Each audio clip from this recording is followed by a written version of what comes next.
can I grab your bush? Yeah, man, go for it. Right on. Thanks, bro. Hey, bro, can I grab your bush too? Sure, bro. Go ahead. Thanks.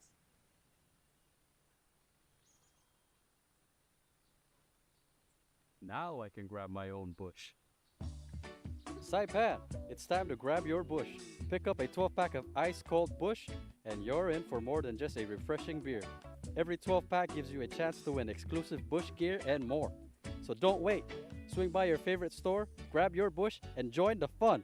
Because here in Saipan, the best moments are even better with Bush. Grab your bush today.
I'm Ben Thomas. Celebrations today over a deal struck between Israel and Hamas to end the war in Gaza. Palestinians in Deir al-Balah, while Sam Mednick reports Israelis turned out before dawn in Hostages Square in Tel Aviv. What we know is that 20 of the living hostages will be released in the coming days. The bodies of the others will also be released after that. Israel's cabinet is expected to vote, but there are still a lot of uncertainties about this deal. It's unclear if Hamas will disarm, a key Israeli demand. It's also unclear who will govern Gaza the day after. But this is a major breakthrough after 2 years of war. The families here say they are absolutely elated. They are praising President Trump for pushing this through. At the White House, President Trump said the hostages should be released early next week. That'll be a day of joy. I'm going to try and make a trip over. We're going to try and get over there. And we're working on the timing, the exact timing. We're going to go to Egypt, where we'll have a signing, an additional signing. We've already had a signing representing me. Still, Israeli strikes continued on northern Gaza today, the health ministry reporting at least 11 Palestinians killed. The state of Illinois is urging a judge to order the National Guard to stand down in the Chicago area. The state calls the deployment a constitutional crisis. A Department of Justice lawyer says Chicago's rife with tragic lawlessness. Federal regulators have opened yet another investigation into Tesla's full self-driving technology.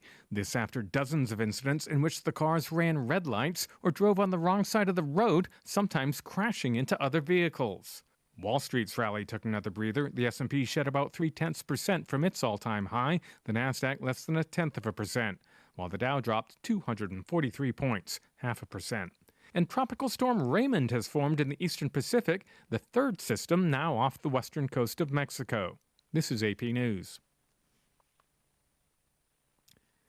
Another Nobel Prize was announced this morning. Karen Chamas has the winner. Hungarian writer Laszlo Krasznahorkai has won the Nobel Prize in Literature for his philosophical novels often written in single sentences. Swedish Academy Secretary Mats Malm described his work as a compelling and visionary oeuvre. His work has been praised for its artistic depth. Several of his novels, including his debut, Satan Tango, have been adapted into films. The Nobel judges on Thursday highlighted his ability to see through social fragility while maintaining faith in art's power. The 71-year-old Krasznahorkai is the first Hungarian winner since 2002. He has previously received the Man Booker International Prize and the National Book Award for Translated Literature in the US. I'm Karen Chamas.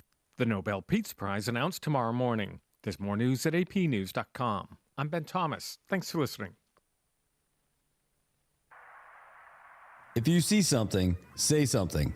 And stay anonymous. Call Crime Stoppers at 234-7272 or submit a tip online at nmicrimestoppers.com. No names, no caller ID, no recordings, just your info. And if your tip leads to an arrest, you could earn up to $1,000 in cash. Your tips have helped take hundreds of criminals off the streets in the NMI. It works because of you. Crime Stoppers, we want your information, not your name. PHI is your local pharmacy serving customers in Cagman, Garapan, and Dandan since 1996. Shop PHI Pharmacy for all your prescriptions, and we even offer a large line of multivitamin supplements.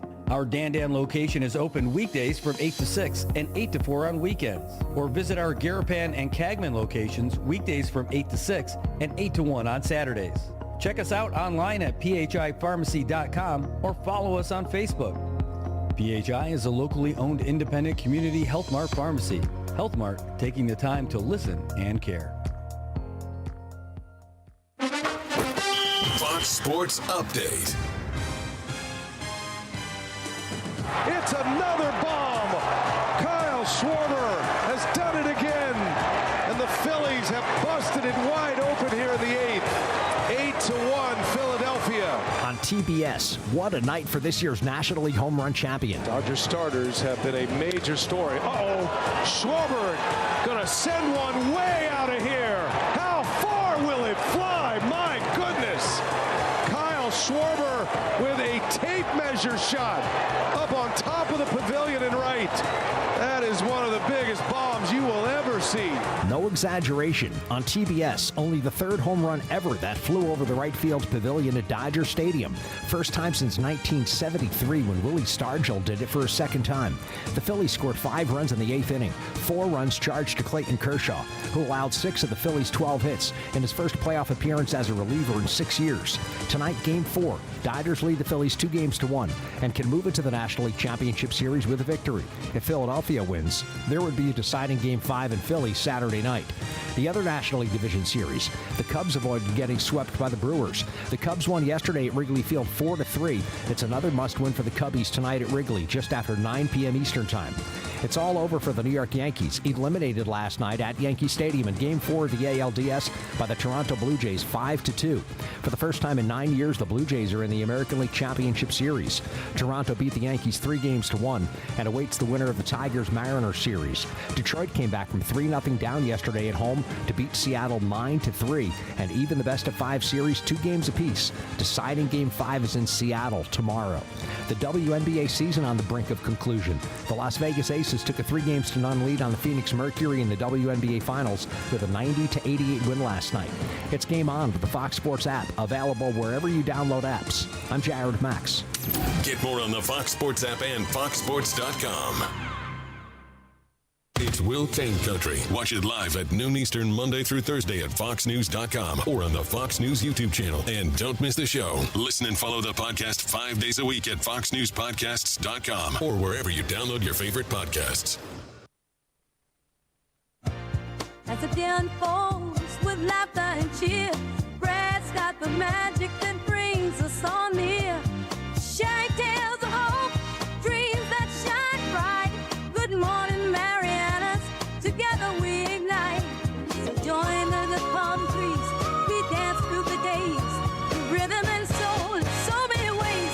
Together we rise through the moments we share. Good morning, Marianas, feel the love everywhere. Wake up to the sunshine in the morning light. Good vibes all around, everything feels right. Brad on the show, bringing joy to our day. Into the Marianas breeze, let the worries drift away. Yeah, that was the air. Our connection grows stronger. We show that we care. Rock on to feel the soulful flow. Look right on in Mariana, that's where you belong. The sweet island breeze and the ocean's embrace. Brad's got the stories, sunlight replace. Outside meditated, fall in this ride. Yeah, we're shining with love as our guide. So raise your voices high, let the music play on. Good morning, Marianas, we're where you belong. All righty. Good morning, Marianas. It is Friday. You guys made it. You survived. You're ready for the weekend, and the weekend cannot handle you. Well, we'll find out. But right now, it's going to be a great one. It's a little rainy out there on the roads. It's a little slick, so be careful while you're out there today. We're going to take a look at traffic.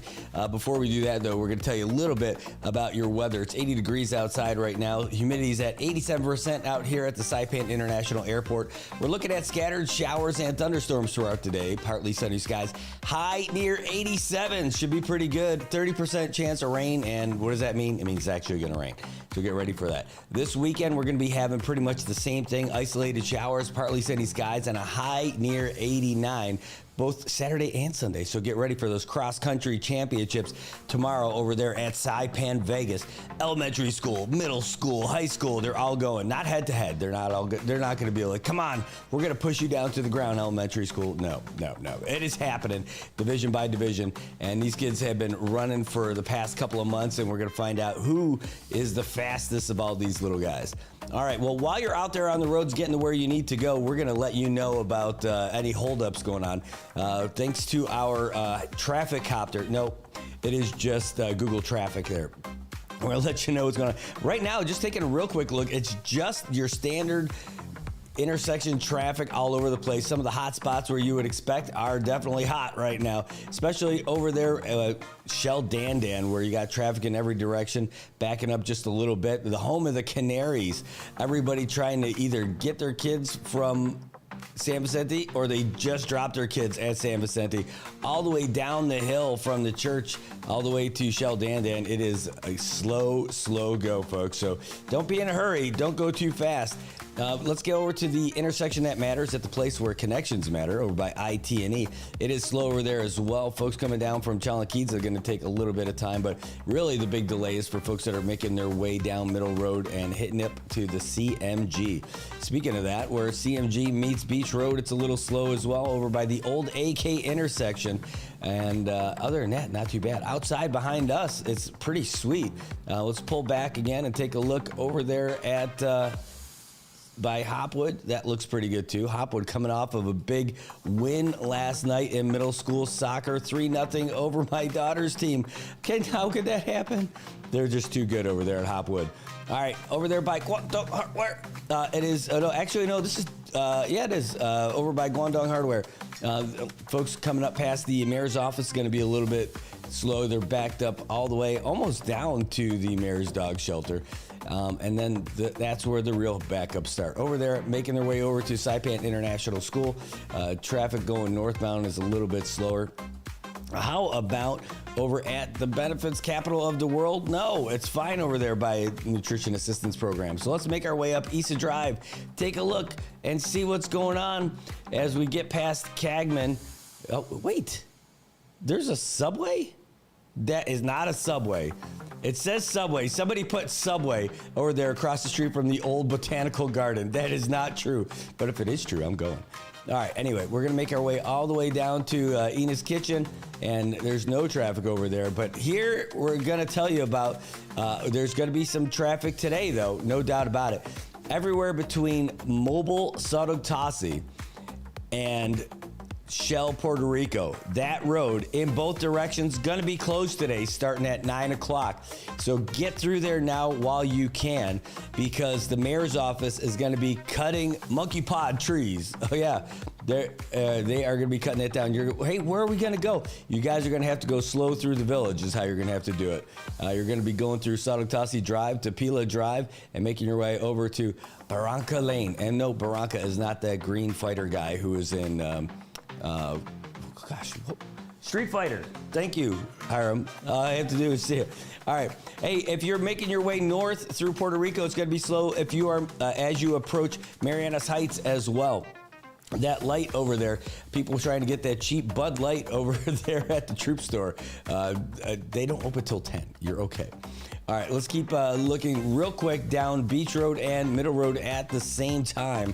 And so far, so good. Any place which would normally be a traffic issue is definitely a traffic issue. Like right now across from Shell Highway Express and Docomo. Of course it's slow by Docomo.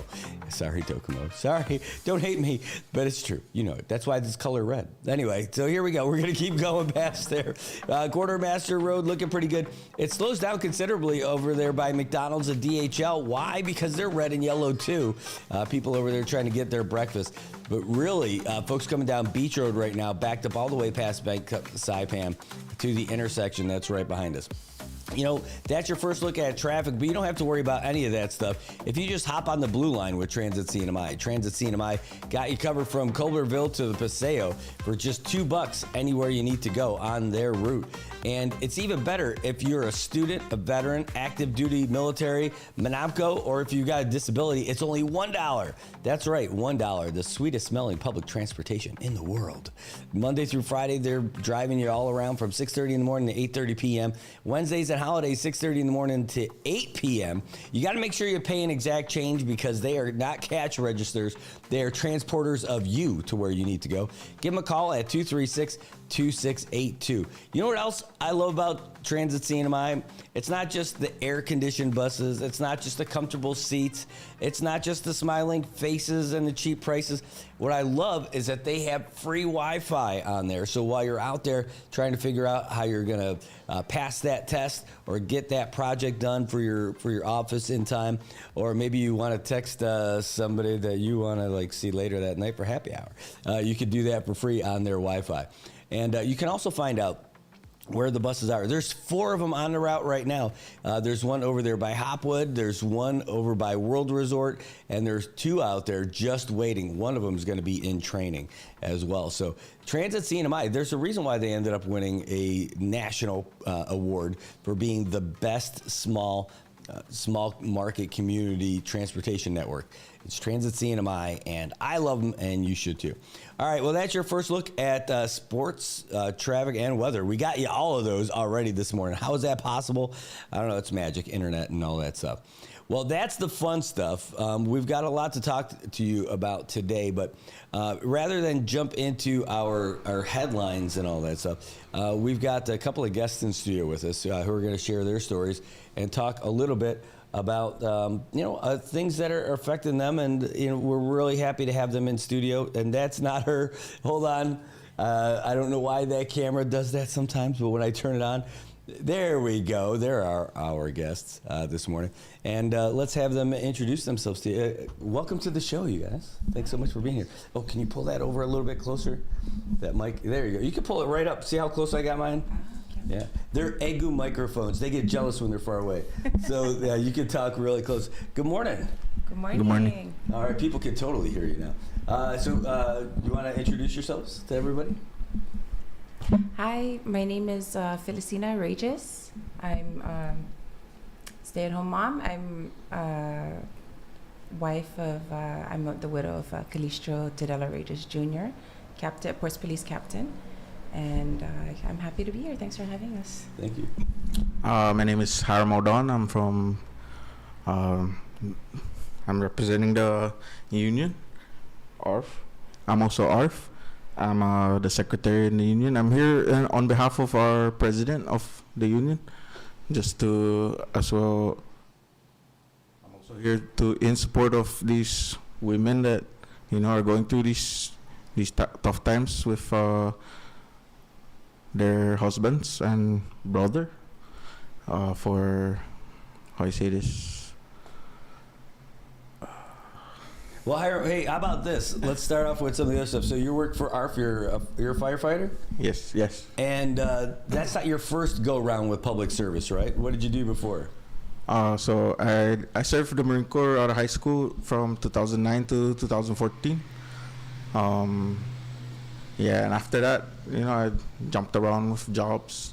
Then I also worked for like priority care when doing the ambulance, and yeah, and then after that I landed in ARF. So I'm currently in ARF 6 years. That's great. As a firefighter. Yeah. And do you see a lot of similarities from serving with the Marine Corps to working with ARF?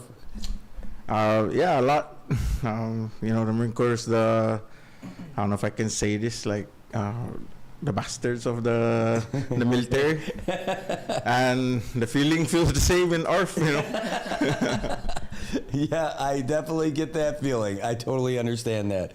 But anyway, but you're from here. You came back home, and you found your way with the airport rescue firefighters up there. Have you done a lot of the training up at the mock-up? Yeah, so we do burn for our academies, and then yearly we do certify, and then on top of that we do train other firefighters from, you know, the Pacific. So I'm familiar with that mock-up. Yeah.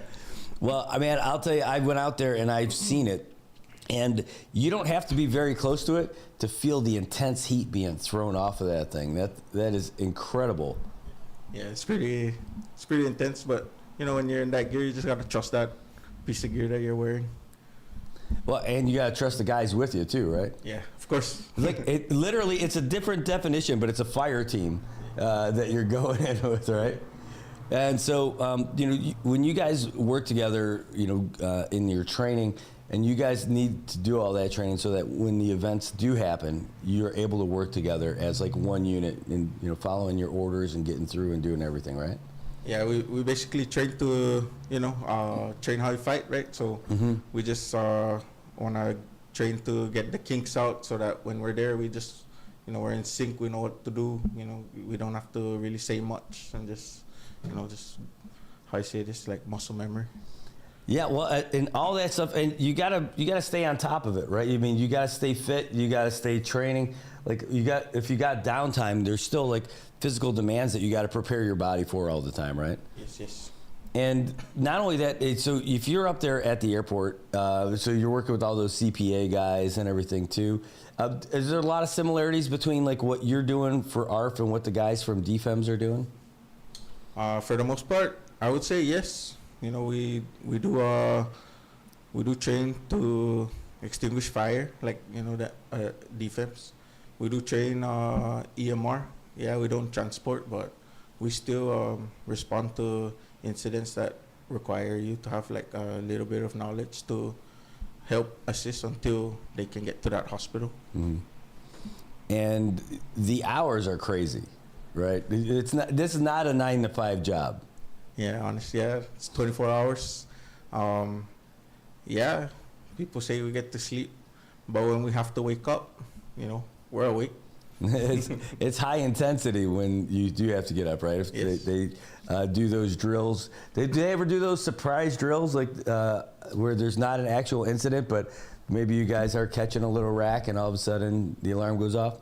That's only if you piss off your... Sometimes. That's great. But it's just preparing you for the real life stuff, the real situation. How about like the hours? I know the hours are crazy as far as like the times that you can work, but the amount of time that you're actually putting in there when you're at the station or when you're at, would you call it the station when you're there for the firefighters at the airport? Yeah, we call it station. I mean, can call it home too. Yeah. Because a lot of people spend more time at the station than they do their home. For real. But when you're there, it's a lot of hours. I mean, like, how is the staffing? Are you guys have a lot of people there? Are you guys short? You guys have, it seems like you guys are always working. Like, I know, like Ed, it seems like he's always working. Yeah, I'm not gonna lie. Like, at one point in time, I think if you looked at my check stub, in a year, I've never seen less than 106 per pay period. So. Wow. Yeah. That's incredible. That's a hell of a lifestyle. Yeah. So you got to work hard, train hard. You have to work all kinds of different hours and a whole lot of them too. So the life of a firefighter, not easy, right? Yeah. Why do you think the staffing is low? I mean, why do you think it's so difficult? For me, my honest opinion is retention rate. Yeah. Yeah. You know, it's hard to retain a lot of people when there's better opportunities out there. You know. I mean, it seems like a great job. I mean, like the idea of being a firefighter, you're there to protect people and to extinguish fires and save lives. Yeah. It sounds like something you could be really proud of. Yeah, it's really I'm really proud, to do what I do, but just like I left the Marine Corps too, I left I left the Marine Corps, which is like a high pride area, but sometimes pride doesn't really pay the bills. Well, I mean, if you're getting 106 hours per paycheck, that's pretty good. That's like 26 hours of OT though, right? No, we don't get overtime. We get comp time. It's like, you don't get overtime? Yeah, it's comp time is basically time off. Yeah, it's time off, but it's dependent on manpower and stuff like that. How can you get? All right, let me reel this back. If you're getting 106 hours per pay period, that's time you're actually working. That extra 26 hours you're not getting paid for. You're just getting comp time. But if you're working that much, how can you ever use your comp time? And also for firefighters in ARF specifically, I cannot really speak for defense. Yeah. 106 is our regular, so we only make regular hours. So if I make $10 and something an hour, it's only going to be multiplied by 1. Anything after that is where the comp time kicks in, and that's 1.5 hours of leave. Right, but when you're getting those leave hours, how are you able to take leave? Because you're working so much. If you're working that many hours per pay period, you know what I mean?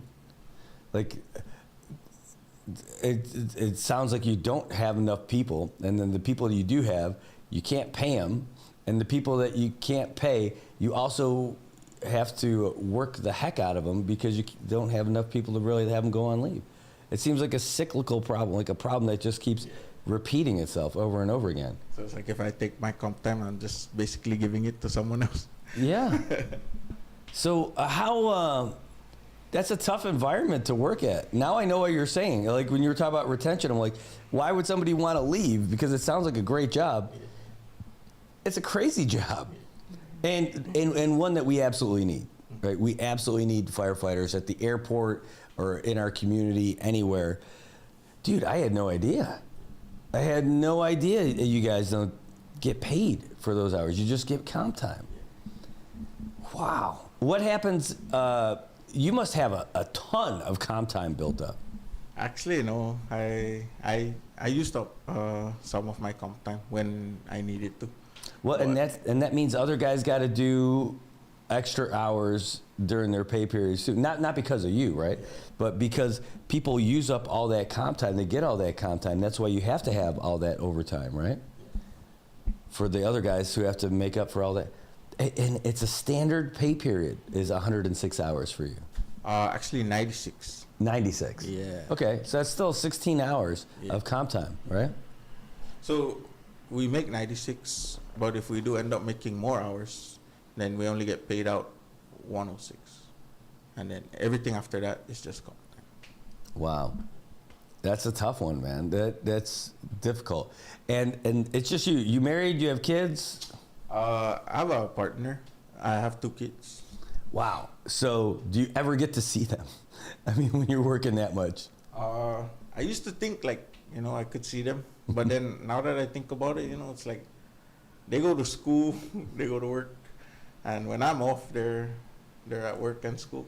Then I only see them like, in the evenings or in the afternoon when I pick them up. But wow. I thought I would have more time, but I tricked myself, I guess. Well, at least I think when you go to bed, I was going to say at night, but it could be during the day because you're working nights also, right? Yeah. Well, at least when you lay your head down on that pillow, that you're doing something for the community that a lot of people won't step up to do. Yeah, it is something to be proud of. Yeah, it is. That's pretty hua. Well, that's an army, the hua, right? You guys, it's oorah, right? Yeah, that's so Army is hua. Yeah. Marine Corps is oorah. Navy. Hoo-ya. Yeah. Air Force. Hey. Sorry, Air Force guys. You're okay. You're okay. So you're doing all those things. You're working crazy hours, and then I hear a couple of stories that are brought up from my friends, and that you guys are getting a union together to help take care of not just the firefighters, but to make sure you can help take care of their families. There's benefits out there and all that stuff, because it's not the same. You would think that with all the sacrifice that you guys are doing, all the work that you're putting in, that people are going to take care of you if something happens, or people are going to take care of your family if something happens. And that might not be the case, is what it sounds like. And that first of all is a gut punch, and it hasn't happened to me personally. And so, like, Sina, I know there's a lot of people there saying hi to you in the comments and everything like that,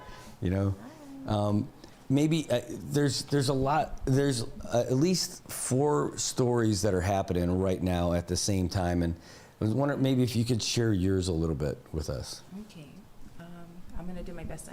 I'm still very new, I just got connected with these great people that are trying to do this, and I really appreciate it, because when my husband passed about almost 6, coming up on 6 months ago, I didn't know, of the benefits that he was entitled to, or just what were available. It was just a friend who just randomly reached out to me in my messages, hey, did you know about the public safety officer benefit that's available? And just asked me a few questions about how he passed and the cause of death and stuff like that. And I was just like, you're not scamming me or anything like that. I've never heard of it. The information wasn't forthcoming, say from his place of work, and like you said, I'm really appreciative of the people who are trying to raise awareness and let our people know, especially, our law enforcement. And that means our firefighters, customs officers, our probation officers, our ports police officers, that's where my husband worked for CPA. Let them know what's available to them and their families if anything happens to them after. Because my husband worked for 25 years. He worked for CPA for 25 years. And, behind the scenes, I could see, the kind of how he worked. He was very dedicated to his job. He loved to help everybody. He did the payroll. He's really known for the payroll. And, it gets pretty complicated, especially with that OT. They got OT, but it was pretty interesting because for them, you were saying 96 hours for you guys for CPA. It's 86. And, say austerity, right? Remember how they reduced their hours to 76. They still have to satisfy 86 in order to get paid. And they still have to satisfy the 86. They're working the overtime, satisfy the 86 before they actually get paid any overtime. So it's wow. It's you're being on a hamster wheel. But these guys work so hard. A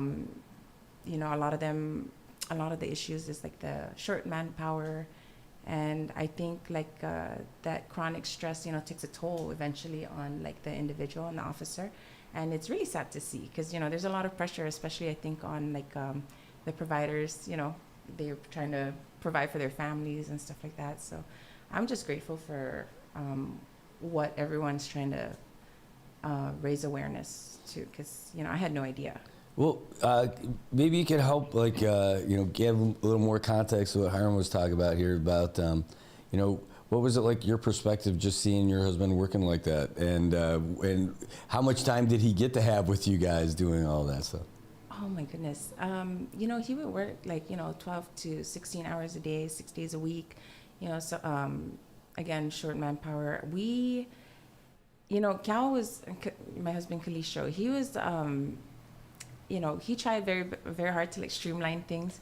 So like whatever off day he had, whether it was one day or like just after working hours, he'd just be with us, but he, like you were saying, you guys spend more time at work and with your coworkers like with your brothers, right, at work, right, as opposed to at home. And then we just do our best to, whenever he was available, we just try to spend the time together, but he was, it's high stress, and it's, a lot of pressure. And sometimes, my heart really goes out, like I'm thinking back and I get a little bit emotional because, like the load was heavy on his shoulders, But he loved it, right? I mean, that was his calling. Absolutely. He wanted, when we met, he was already 9 years into his career, and he, even with, he's seen administration changes, different governors, different board members, a few austerities, and he worked through that stuff. He was one of those that really stuck it out and there's still a few of them that at CPA, at Ports Police, that are still there also, Mm-hmm. But he wanted to do that since he was young. So straight out of high school, he became an officer, and then he died a captain. Wow. Can you share a little bit about that, because you're going to be talking about this benefit thing, but can you talk about what happened with him? Yeah. So, like I said, he's been through it all. I'm not trying to bash the agency or anything like that, but the working conditions, especially for the officers, it's really demanding. I want to say, because of the shortage of manpower, they got to cover all the time, and they're working shift work as well.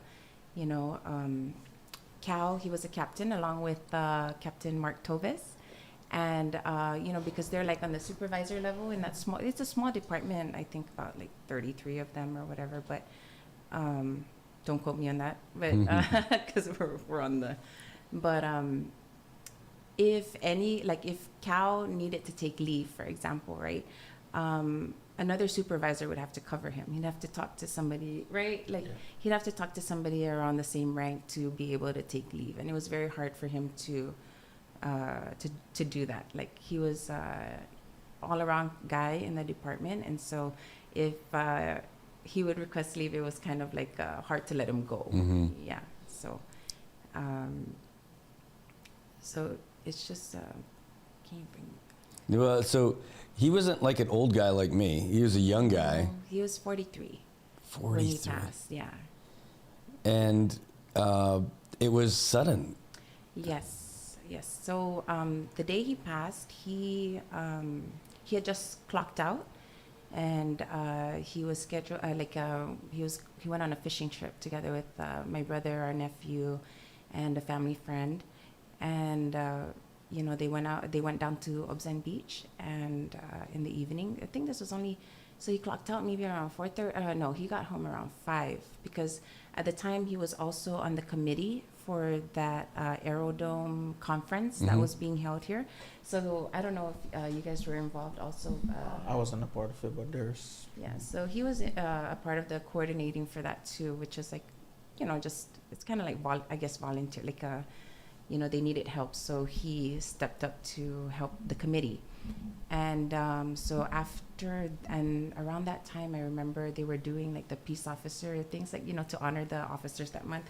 And he had, that day he passed, he was just elected to be the vice chair for that. The day he died, he was elected, he had that meeting with DPS, and he was elected to be the vice chair for that, which is separate from the Aerodome conference. And then you know, so he got off at 5. They went fishing around 7. I had just dropped them, and then passed away around 9 or 10 in the evening. Wow. Yeah. So he had just, like, it was within like 24 hours of clocking out, you know. And again, this is years and years, like after years and years and years of, you know, 12 to 18-hour shifts, 6 days a week, you know. I mean, he's 43. He's 43. He's still young. And that just doesn't happen from someone who's sitting at a desk, you know, job. You know, like that is like 25 years, you said, right? Mm-hmm. Of doing all that stuff, literally, like right out of school. Yeah. And it's a big loss for the community. You know, I remember your daughter wasn't able to go. Yeah, we had to. Yeah, that was at. They were just finishing their, what was it, for soccer. Mm-hmm. Yeah, we had to pull her out that night, and you know, it was crazy because she was just, when I had asked her coach just to drop her off to the emergency room and just let him know what was going on, and you know, it was, she came in like, what's going on? You know, I almost forgot that she was on her way, and she like comes behind me and she asks, like, what's going on? I'm like, oh my goodness, how do you explain, right? But, you know, so those are the things, like, you know, I'm hoping like we address, because you know, the working conditions are, like, again, they're just demanding on a person. And you know, Cal, he's 43. He wasn't just sitting at it. And I mean, he did a lot of admin work. Again, he's the payroll guy, you know.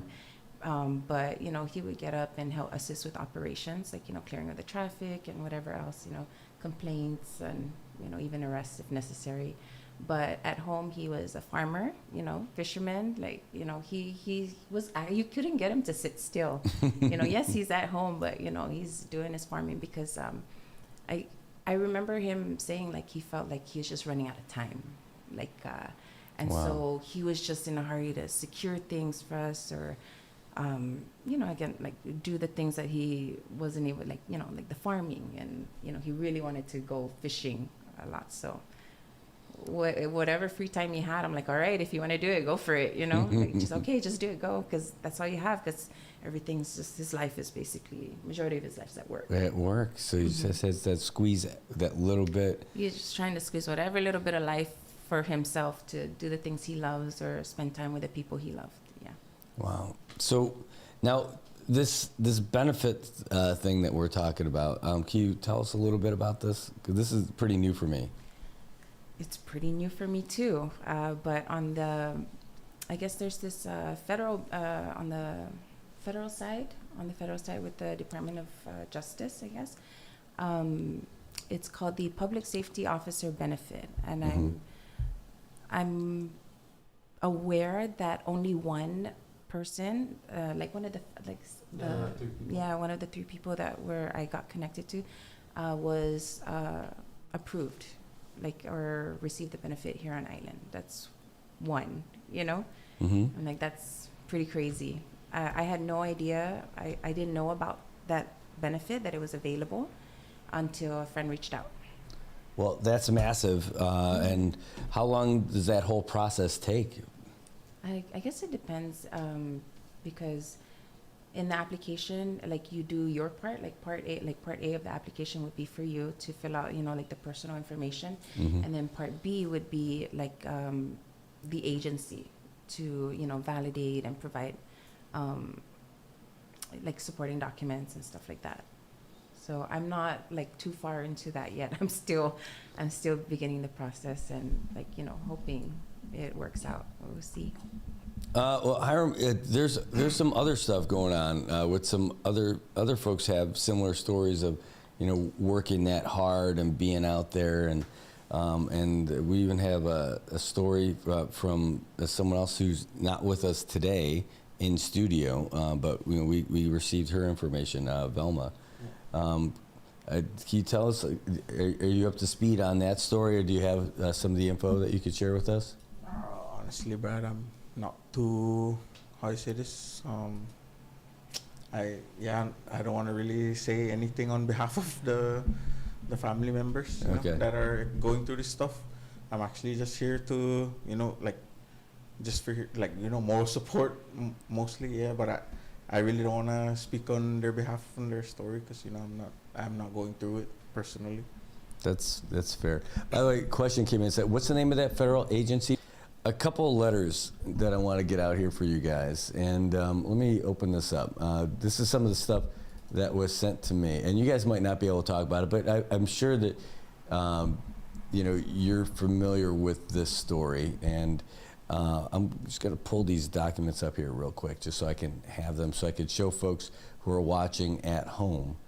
And this is regarding a fallen firefighter here in the CNMI. And here, let's bring these over.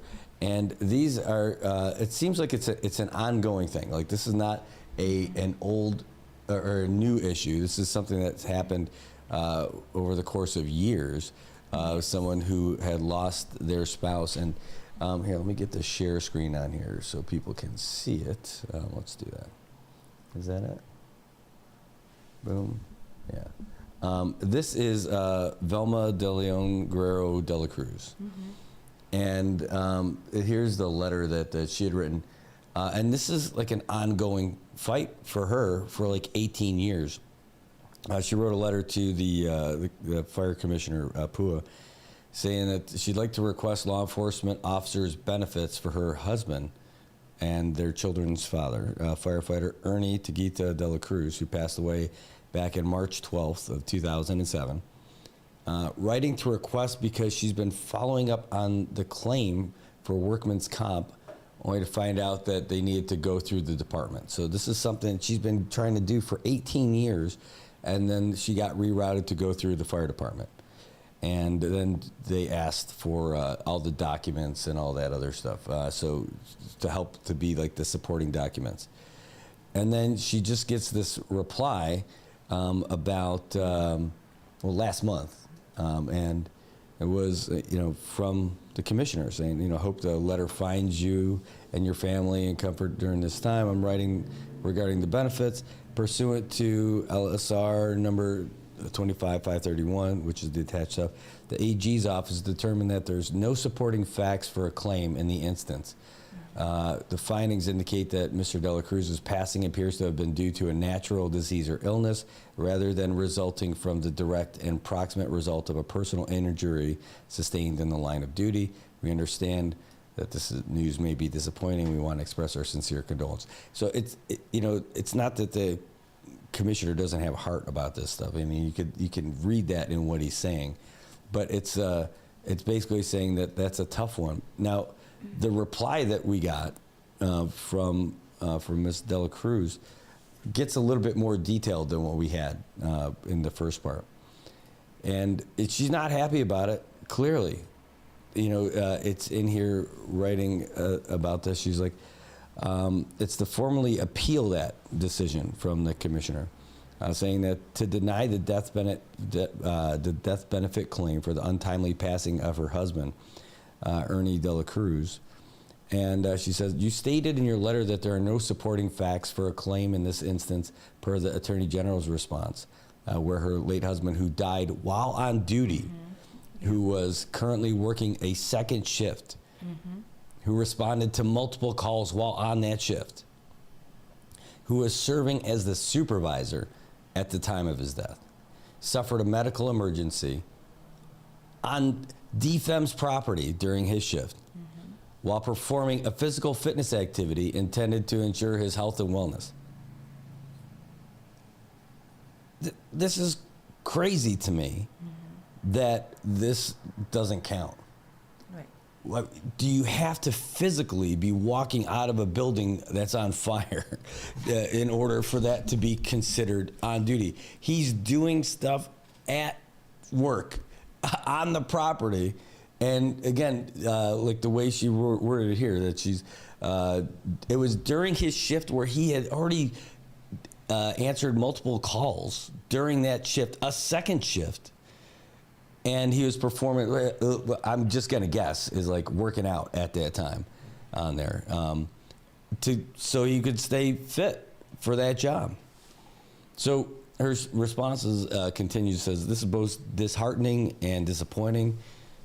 for his then employer to make such a determination where, in fact, the federal line of duty death benefit claim was filed by DPS Fire and approved by the U.S. Department of Justice, Bureau of Justice Assistance, on November of 2009. So it took a couple of years for it to go through. Right.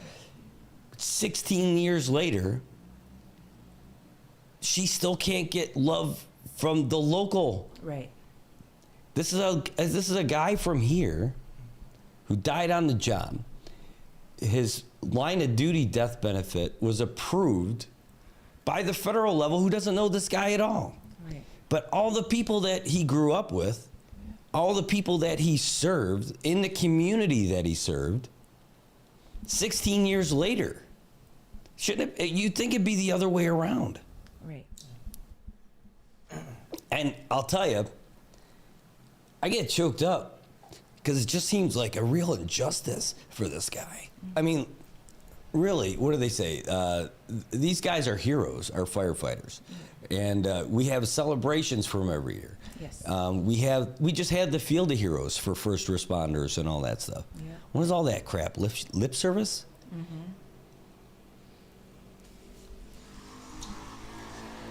So her letter continues. To this day, my late husband is the only firefighter from the CNMI to be honored at the National Fallen Firefighters Memorial. Wow.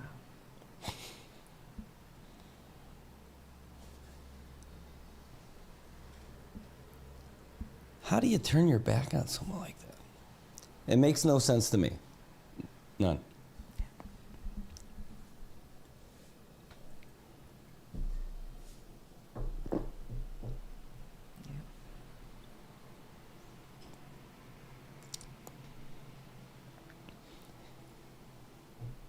So this is what you guys are here for, to let people know about this kind of stuff. Yep. And the family's not here with us today. Hopefully they can make it down and talk about it a little bit more. But you can read a lot into just reading this letter.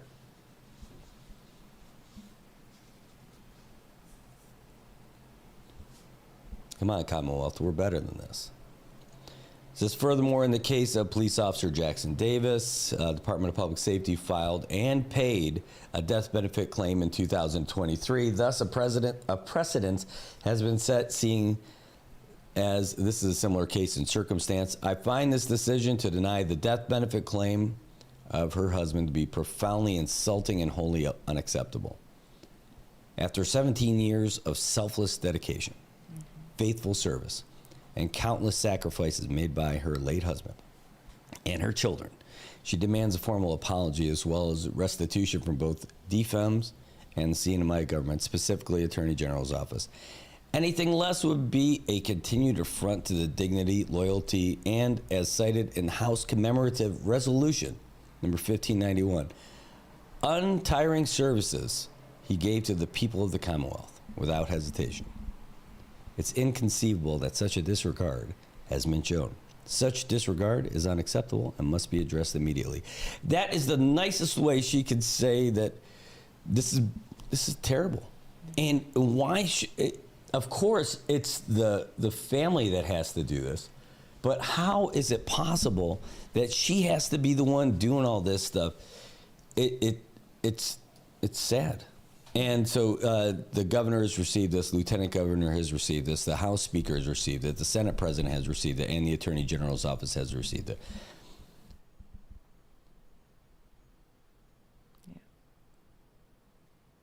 Yeah. It's baffling to me that something like this could happen here. So anyway, and she's just trying to get that benefit from her husband who passed away while he was working a double shift. And anyway, so that's got to take the steam out of folks who work there too. I mean, like, what kind of confidence do you have that they're going to be there for you while you're there for everybody? You know, you hope that it's easier to do that job when you know you got everybody's back, or that they've got your back. But now it seems like, again, that the federal side has it and we don't. So you guys get to speak with her and everything like that. I mean, what do you tell her to keep her going and keep her positive? I mean, like, how do you guys support folks like that who have this struggle? And because this, even though that happened all these years ago, 18 years ago, this has to make it fresh right away. You know, when you got this kind of stuff, you go from grieving and moving on and trying to, you know, take care of your family to, you know, what the heck? I would just be straight up angry. Yeah. I think you wouldn't want anybody in your family members to be a firefighter after reading something like that. Mm-hmm. I mean, why would they actively work against it? It seems like we would clear the red tape to make that work, especially if it was already approved federally.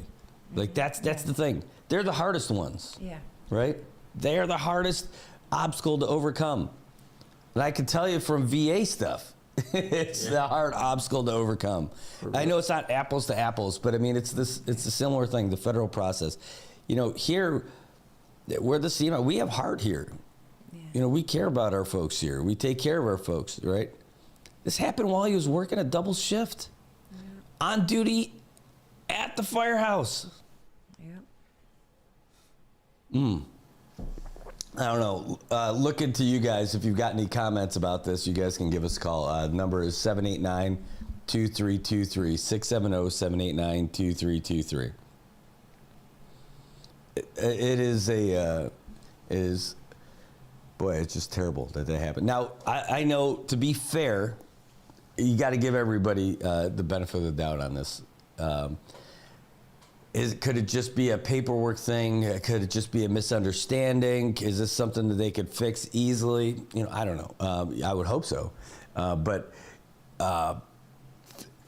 there's, to balance it out, it's like, you know, I know there's two sides to every story, right? I wonder what their side is. And I would imagine that, you know, in personal cases like this is not something they're going to say, hey, Brad, let me straighten it out for you. We're going to come on and talk about this one personal case and deal with, no. Right. This would be the communications between the family and you know, the AG and the fire. And I'm sure the fire commissioner would want to do what's right for this family, but you know, he's got to follow the instructions when they do it through the AG's office. But boy, I mean, that's a tough one. Yeah, and I agree with you. Ann says, like, they need to compensate those families for their loss. But this is not the only family that's going through this right now. Right? There's other folks here who are going through this same thing. Talking with Ed this morning, he said there's like at least four, right? He said just picked up a fourth family. This is why you guys need that union. You know, when you guys started putting this thing together, you know, there's a lot of folks who, you know, folks in leadership and all that, they hear union, they're like, you know, we don't need that. That's going to make it harder here. It's going to make it difficult.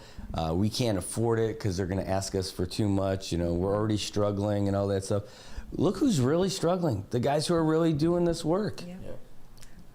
And they're passing that burden on to their families after they pass. I mean, like, a lot of the guys in the union, like especially my vice president and my president, you know,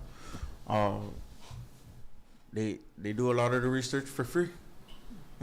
You know, and then they just pass out the information, and you know, we hope it gets to the right people so that, you know, they can do their part. Like, you know, like she said, she wished she got the information a little earlier so she could start her process and stuff like that. But she had to hear it from a friend who heard it from a friend who, you know. Yeah.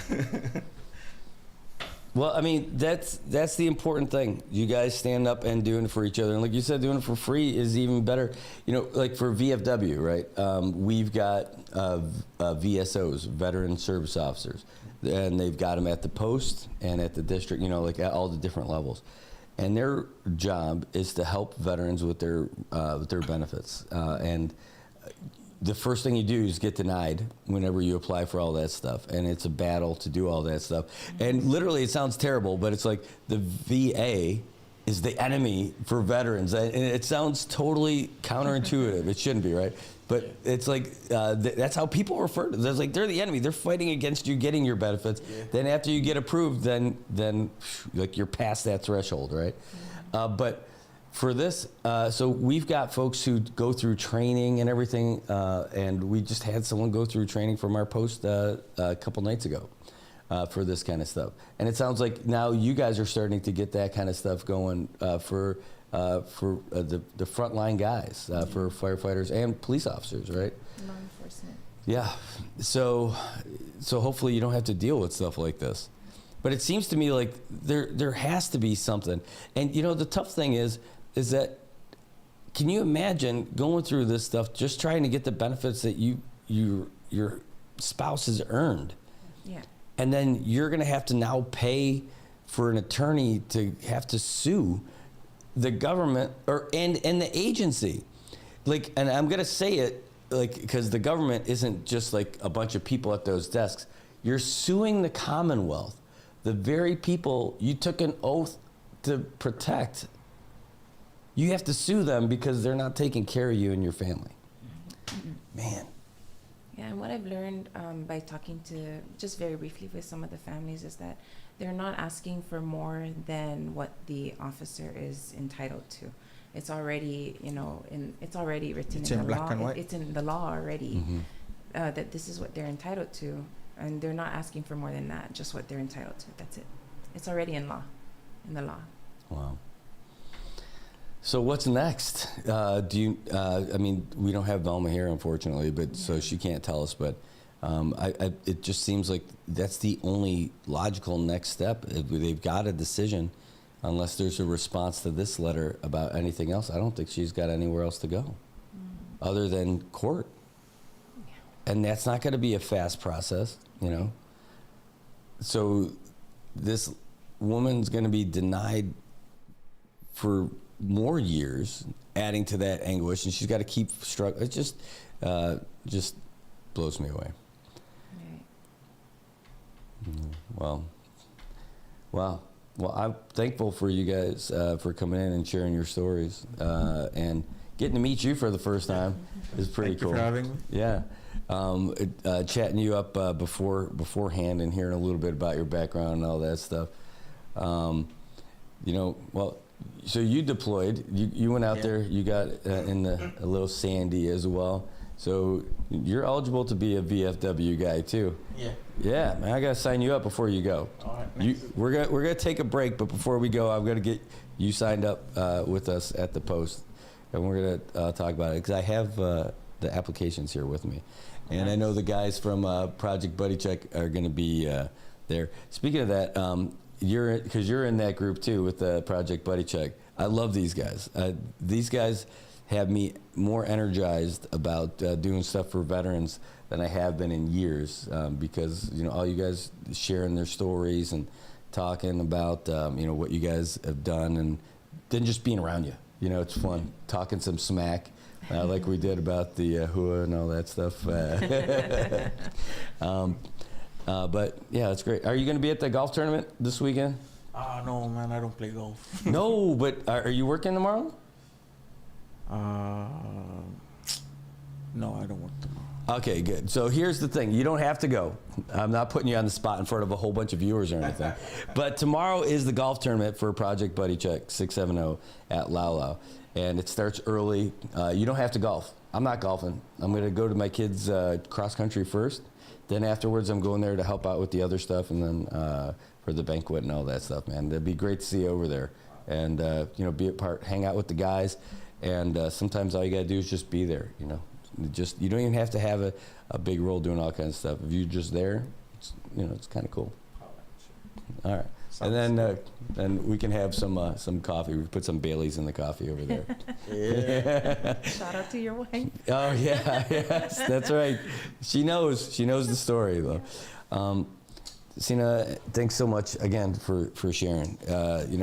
You would think that in that conversation I wouldn't be the one who gets all choked up, but I was the one. That was all me.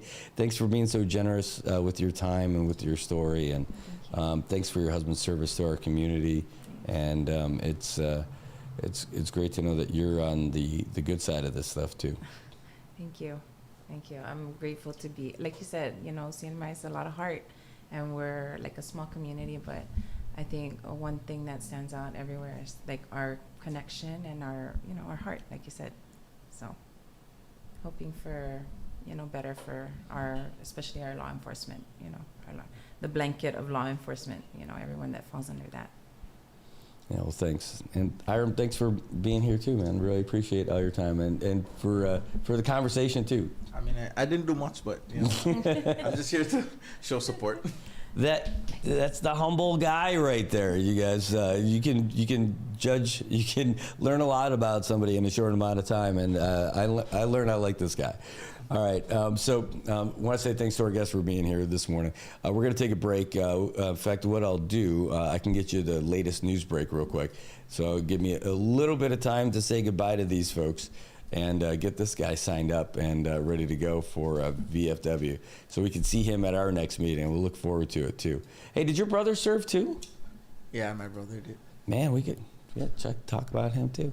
All right, cool. All right, guys, here's the latest news from the Associated Press. Get you all caught up with everything that's happening in the United States and all around the world. AP News, I'm Ben Thomas. A source tells AP a grand jury's indicted New York's Attorney General Letitia James. The mortgage fraud charge is the latest Justice Department case against a perceived enemy of President Trump, who said this 3 months ago. Letitia James, a total crook. All they do is want to go after political opponents. James infuriated Trump by suing him and his company for business fraud. The state of Illinois is urging a judge to order the National Guard to stand down in the Chicago area. Governor J.B. Pritzker. He started with he wants to deploy people because of crime, which is ludicrous, right? We're not even in the top 25 cities for violent crime. A Justice Department lawyer describes Chicago as rife with lawlessness. On Capitol Hill, Sagar Magani reports trust is low and tensions high over the government shutdown. Both sides are facing the reality relations are badly broken. There have been Capitol hallway confrontations this week. This is absurd. This is the longest time the House. Do you want me to answer the question? Like Arizona Democrats getting into it with House Speaker Mike Johnson. Emotions are high. People are upset. I'm upset. I'm a very patient man, but I am very angry right now. Democrat counterpart Hakeem Jeffries has had his own tense exchanges with Republicans. It's time for House Republicans to get back in town, get to the negotiating table, and get real. The House remains out, and the Senate failed for a 7th time to pass a government funding bill. With no obvious sign of significant progress, deadlines now loom. Active duty troops would miss a paycheck next week if there's no deal. Sagar Magani, Washington. And in Israel, Prime Minister Benjamin Netanyahu's cabinet's meeting to weigh the terms of a deal with Hamas that could free the remaining hostages as part of President Trump's peace plan for Gaza. This is AP News. Seth Sutel has the AP Markets Report. Stocks pulled back a bit from the record highs on Wall Street, taking a pause from their recent rally. The S&P 500 fell 0.3% Thursday. That was only the second loss for the index in the last 10 days. The Dow Jones Industrial Average dropped 243 points. It's about 0.5%. The Nasdaq Composite slipped 0.1%. Dell Technologies fell 5.2% for one of the more notable drops in the market. Delta Airlines ascended 4.3%. The price of gold fell back below $4,000 an ounce. Treasury yields held relatively steady in the bond market. Seth Sutel, New York. No weekly jobless report today because of the government shutdown, but Alex Vega has the latest on mortgage rates. Good news for home shoppers. Freddie Mac says the average rate on a 30-year mortgage slipped this week to 6.3%. The average rate is now at its lowest level in about a year. There's more news and the latest developments at apnews.com. I'm Ben Thomas. Thank you for listening. If you see something, say something. And stay anonymous. Call Crime Stoppers at 234-7272 or submit a tip online at nmicrimestoppers.com. No names, no caller ID, no recordings, just your info. And if your tip leads to an arrest, you could earn up to $1,000 in cash. Your tips have helped take hundreds of criminals off the streets in the NMI. It works because of you. Crime Stoppers, we want your information, not your name. I could carry it for a little while. PHI is your local pharmacy serving customers in Cagman, Garapan, and Dandan since 1996. Shop PHI Pharmacy for all your prescriptions, and we even offer a large line of multivitamin supplements. Our Dan location is open weekdays from 8 to 6 and 8 to 4 on weekends. Or visit our Garapan and Cagman locations weekdays from 8 to 6 and 8 to 1 on Saturdays. Check us out online at phipharmacy.com or follow us on Facebook. PHI is a locally owned independent community Health Mart pharmacy. Health Mart, taking the time to listen and care. Hey, bro, can I grab your bush? Yeah, man, go for it. But, Thanks, bro. what's that? Hey, bro, can I grab your bush too? Sure, bro. Go ahead. Thanks. Oh, yeah. That's the Afghan Freedom or something like that. From 2009 to 2014. Saipan, it's time to grab your bush. Pick up a 12-pack of ice-cold bush, and you're in for more than just a refreshing beer. Location of qualifying gives you a chance service, to win Afghan. exclusive bush gear and more. So don't wait. Swing by your favorite store, grab your bush, and join the fun. Cool. Because here in So, Saipan, the best there's moments money are involved, even but better I'm going to pay for with your first bush. year. Grab your bush So there's today. two ways of doing it. The annual amount. Eventually, you want to.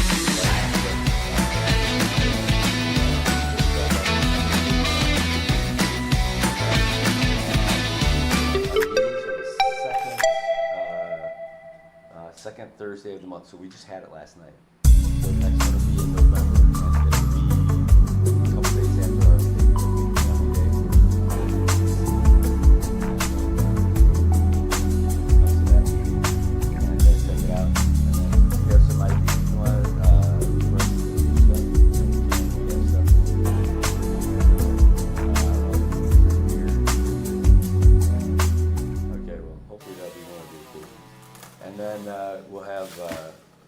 we'll have some chow and stuff like that. It's nothing major, but like a little something. And we talk about all kinds of stuff. So, did you got your mailing addresses on here and everything? So I'm gonna do annual.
Sports Update.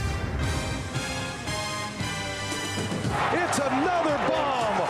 Kyle Schwarber has done it again. And the Phillies have busted it wide open here in the eighth. 8-1 Philadelphia. On TBS, what a night for this year's National League home run champion. Dodger starters have been a major story. Schwarber gonna send one way out of here. How far will it fly? My goodness. Kyle Schwarber with a tape measure shot up on top of the pavilion in right. That is one of the biggest bombs you will ever see. No exaggeration. On TBS, only the third home run ever that flew over the right field pavilion at Dodger Stadium. First time since 1973 when Willie Stargell did it for a second time. The Phillies scored 5 runs in the 8th inning, 4 runs charged to Clayton Kershaw, who allowed 6 of the Phillies' 12 hits in his first playoff appearance as a reliever in 6 years. Tonight, Game 4. Dodgers lead the Phillies 2-1 and can move into the National League Championship Series with a victory. If Philadelphia wins, there would be a deciding Game 5 in Philly Saturday Saturday night. The other National League Division Series, the Cubs avoided getting swept by the Brewers. The Cubs won yesterday at Wrigley Field 4-3. It's another must-win for the Cubbies tonight at Wrigley, just after 9 p.m. Eastern Time. It's all over for the New York Yankees, eliminated last night at Yankee Stadium in Game 4 of the ALDS by the Toronto Blue Jays 5-2. For the first time in 9 years, the Blue Jays are in the American League Championship Series. Toronto beat the Yankees 3-1 and awaits the winner of the Tigers-Mariners series. Detroit came back from 3-0 down yesterday at home to beat Seattle 9-3, and even the best-of-5 series 2 games apiece. Deciding Game 5 is in Seattle tomorrow. The WNBA season on the brink of conclusion. The Las Vegas Aces took a 3-0 lead on the Phoenix Mercury in the WNBA Finals with a 90-88 win last night. It's Game On with the Fox Sports app, available wherever you download apps. I'm Jared Max. Get more on the Fox Sports app and foxsports.com. It's Will Kane Country. Watch it live at noon Eastern Monday through Thursday at foxnews.com or on the Fox News YouTube channel. And don't miss the show. Listen and follow the podcast 5 days a week at foxnewspodcasts.com or wherever you download your favorite podcasts. If you see something, say something. And stay anonymous. Call Crime Stoppers at 234-7272 or submit a tip online at NMICrimestoppers.com. No names, no caller ID, no recordings, just your info. And if your tip leads to an arrest, you could earn up to $1,000 in cash. Your tips have helped take hundreds of criminals off the streets in the NMI. It works because of you. Crime Stoppers, we want your information, not your name. PHI is your local pharmacy serving customers in Cagman, Garapan, and Dandan since 1996. Shop PHI Pharmacy for all your prescriptions, and we even offer a large line of multivitamin supplements. Our Dandan location is open weekdays from 8 to 6 and 8 to 4 on weekends. Or visit our Garapan and Cagman locations weekdays from 8 to 6 and 8 to 1 on Saturdays. Check us out online at phipharmacy.com or follow us on Facebook. PHI is a locally owned independent community Health Mart pharmacy. Health Mart, taking the time to listen and care. Wake up, sunshine, it's a brand new day. Brad's got the stories that'll light your way. Take a smile on his face, he's ready to share. Share. Good morning, Marianas. Feel the love in the air. Good morning, Marianas. Come join the fun. Together we'll shine like the morning sun. With the waves crashing in, hear the oceans call. Brad brings the news that connects us all. From the islands to the world, those kind of wish. Good morning, Marianas, the best time of year. Good morning, Marianas. Let's start the day. With laughter and stories, come what may.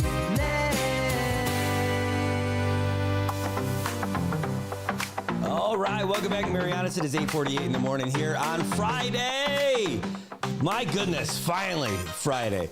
And today the clock is ticking because if you plan on driving around the 1,000-foot curve over there in the Sonotasi, Lower Base-ish area, Puerto Rico area, you're going to be out of luck because the road is going to be closed off today because the mayor of Saipan is kicking some butt down there with his team. They're going to be cutting down those monkey pods to make sure they are not falling down on you as you're driving by. There's no warning for those trees. When they go, and they want to make sure that they are not going on your car when you go by. So thank you to the mayor's office. That's going to be all the way up there in, again, like around that 1,000-foot curve. So if you're heading north by Shell, Puerto Rico, that area between Shell, Puerto Rico and the bottom of Isa Drive over there at the bottom of Capitol Hill, that is where it's going to be closed off today. It's happening this morning. We told you about it on the good old website, and we posted that on our social media as well. Speaking of website, NMINewsService.com is where you can get all of that info. But we've also got it, like I said, on our social media. So go ahead and check that out. In fact, I'm scrolling down now just so I can find it for you real quick. But it's on there, on the website about where the closure is and the time that it's on there. go and use that website for everything you got. I mean, it's we're doing it for you. We want you guys to be able to know where everything is at. Where is that, by the way? I'm looking for it. I think I actually popped it up there. Wait 1 second. Let me pull it back up. Dum, dum, dum, dum, dum. There we go, the road closure notice. It's happening over there from 9:30 in the morning to 11:30, so it's only 2 hours. So they're going to be in and out quick to make sure that they can do it before or after the morning rush and before the lunch rush. They're going to do it. So, in fact, let's pop that on the old screen for you so you guys can see that here too. Oh, geez, get out of here. I am doing a great job of this for you because we're going to be talking about traffic today here for you. That's what I'm here for right now. But that is the road right there. That 1,000-foot curve that's right there between Shell, Puerto Rico, and the base of Issa Drive. Now there is a detour that's going to take you around through Lower Base. But if you know your way through Sonoctasi, that one's even better. The police are going to be there on either side because the good folks over at DPS taking care of us on the roads as well. All right, folks, let's get back down to traffic, though, real quick to see what it looks like right now. Right now, there's no traffic over there, so it's good because the rush is over. But you can see over there by Island Apparel and all that stuff, over there getting down by the old cement plant and by the port, there is traffic heading north. And there's also a lot of traffic over there by Puerto Rico, by Marianas Heights building. So let's scroll on down and take a look at traffic throughout the rest of Saipan. Middle Road and Beach Road looking pretty good. A little bit of traffic over there by MHS. Why? Because high school starts at 9 a.m. and they are making their way in there, screeching in there to make sure they're ready for classes, which is great. Gonna be looking down Middle Road. And as we get over there and, looking at Beach Road, and Beach Road's pretty good all the way down to Fish and Tackle where there's a little bit of congestion, but not too much. Folks, over by Hopwood, there's a lot too. People are trying to make their way north over there by that intersection. Chalmonsinger Martinez looks pretty good. Just a little bit of traffic for folks heading up to Issa Drive. Other than that, you guys are money. That is your first look at traffic. The good news is, though, you don't even have to worry about traffic if you hop on with Transit CNMI and get on the blue line. That's right. They head north. They head south. They've got you where you need to go for just $2 each way. And it's even better if you're a student, veteran, active duty military, senior citizen, or if you've got disabilities because it's only $1 per ticket. Use Exact Change. They're driving you around from 6:30 in the morning to 8:30 p.m. Monday through Friday. Weekend and holidays, 6:30 in the morning to 8 p.m. They are an everyday thing, so that's good. There's no austerity for the transportation guys. If you got more if you want more information, give them a call at 236-2682 or check them out on their website at transit.cnmi.gov. Get you all the info you need to know. Those great buses, they are comfortable. They are air conditioned. They are amazing. And they also have free Wi-Fi. You can't beat it. It is about the best thing since sliced bread, and you can do it every day. It's great. They're changing lives out here in the Marianas. They're connected people. They're giving people a great opportunity to get around and to get where they need to go. All right, folks. I don't know what your plans are for the weekend, but that's your big thing that's going on with those road closings this morning, 9:30 to 11:30. They're going to do it for 2 hours. They're going to be crushing in that section of road between the bottom of Issa Drive, bottom of Capitol Hill, and Shell, Puerto Rico. It's all going to be closed off while they cut down those monkey pod trees to make sure that they don't collapse and fall on your car. They could be saving your life, or if they're not saving yours, they're saving someone else's. So it's a great thing. What else do we have going on right now? we totally crushed on that, like that was the main thing. We got a real interesting a memo that was going out. PSS is out there giving the folks the what they plan on doing for the accreditation and all that stuff. So they're good for that. And they're having their public meetings at the different schools and villages and islands. But one of the things that we got was that they've also got like a game plan for what happens based on their budget. And that's kind of a scary scenario. And we can share that with you. We posted it yesterday, so you're able to see it. But we're going to put it on the old screen here so we can walk through it with you now as well. So let's get to that. This went out to the stakeholders, to everyone in PSS pretty much yesterday. And this is like, hey, this is what we're going to do if we get this much money in the budget. This is what we're going to do if we get less and more. So here we go. This is from the Commissioner of Education, and went out. It says, hey, if the budget remains at $31.8 million, then the schools and the central office are going to move to a 64-hour work schedule. The schools. Additionally, furloughs will be implemented across the system, and the central office, just to start, followed by implementation at the school levels if needed. That is kind of crazy. Again, that's if they go down to $31.8 million for the budget, right?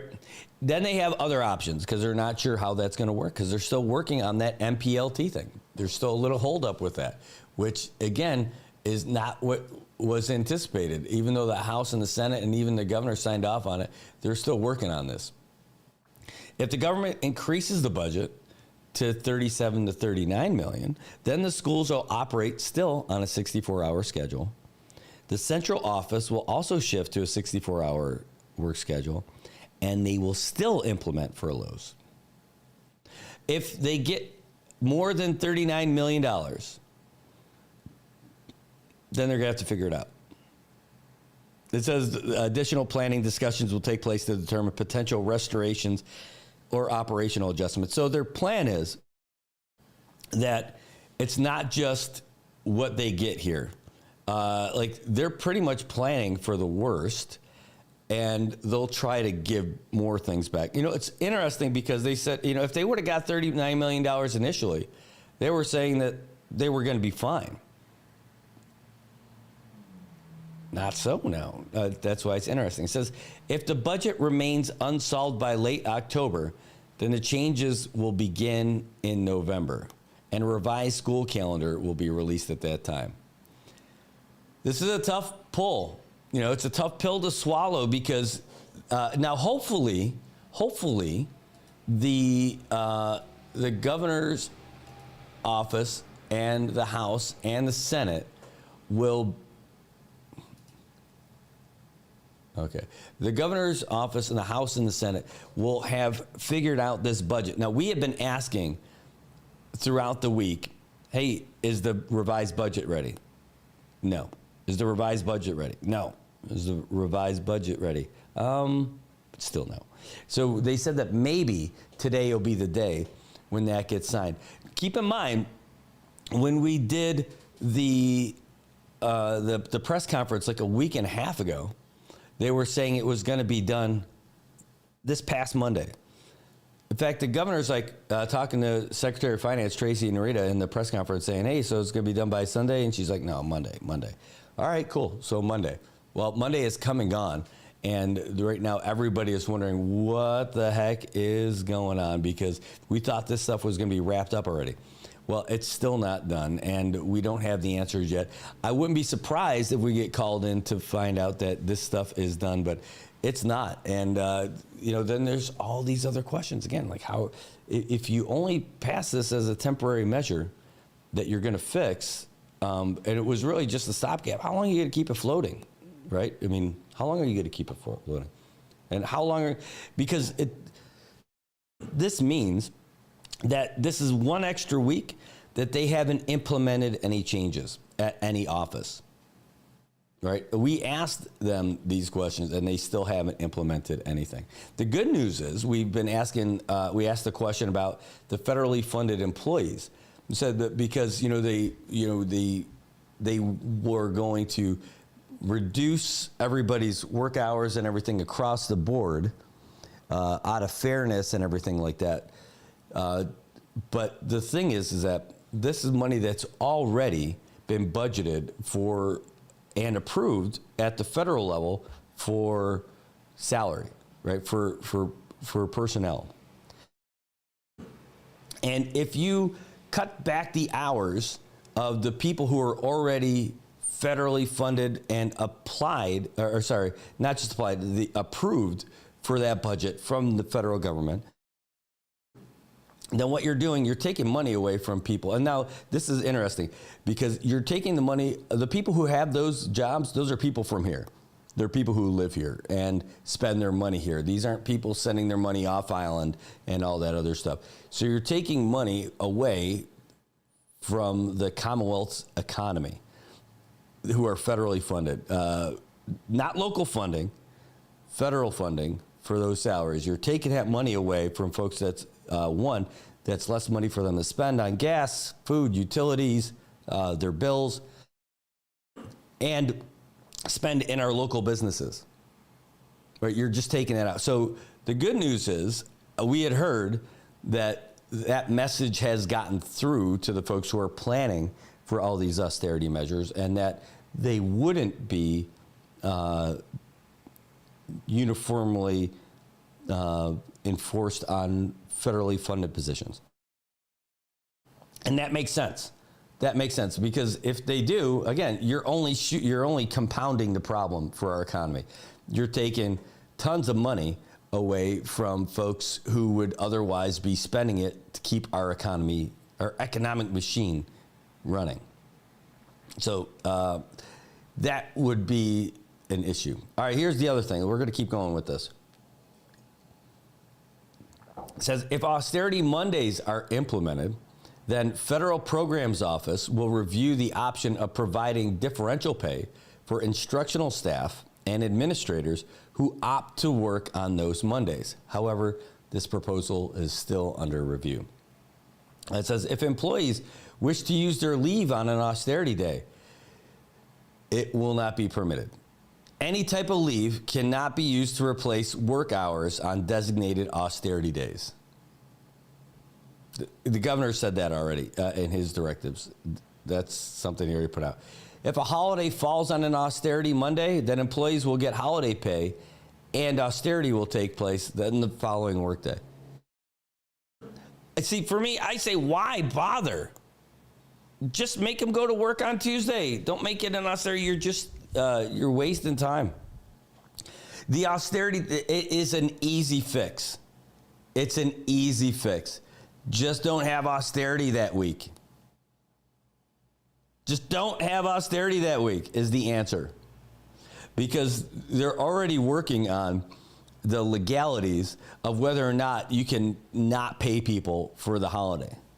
See, it says right here that they're going to get holiday pay. It says employees will get holiday pay, but then they're going to do an austerity the next day. Why? Why bother? Anyway. If furloughs become necessary at the school level, then school leaders must review their staffing patterns and needs to identify positions for potential furloughs. The commissioner will also be meeting with schools individually to assist in these planning decisions. A set of criteria will be developed collaboratively with the commissioner, Human Resources Office, legal counsel, and school administrators will guide the selection process at the school level. Furlough or austerity notices will be sent to the employee. In addition, a contract addendum will be sent to the employee to acknowledge and agree on the austerity measures. See, now that's the kind of stuff that gets me. Why would you acknowledge it? If they're going to do it, why would they make you sign it? Like, this is some PSS stuff. They've tried to do this before. In addition,